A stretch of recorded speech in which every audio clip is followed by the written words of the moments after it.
ఈ కార్యక్రమానికి ఇచ్చేసి ఎంతో స్ఫూర్తివంతమైన సందేశాన్ని అందించిన మాన్య ముఖ్యమంత్రి వర్యులు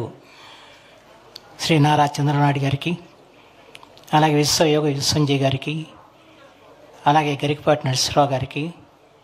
అలాగే సభకు అధ్యక్షత వహించిన బొండా ఉమామేశ్వరరావు గారికి, మంత్రివర్యులు రవీంద్ర గారికి, అలాగే ప్రభుత్వ వెంకట్రావు గారికి, తాతయ్య గారు శాసనసభ్యులకి, ఇంకా వేదిక మీద ఆశీలైన పెద్దలందరికీ కూడా నేను హృదయపూర్వకంగా కృతజ్ఞతలు తెలియజేసుకుంటూ, వేదిక ముందు ఆశలు మీ అందరికి కూడా నేను శిరస్సు నుంచి నమస్కరిస్తూ, ఈ పెద్దల ఉపన్యాసాలు విన్న తర్వాత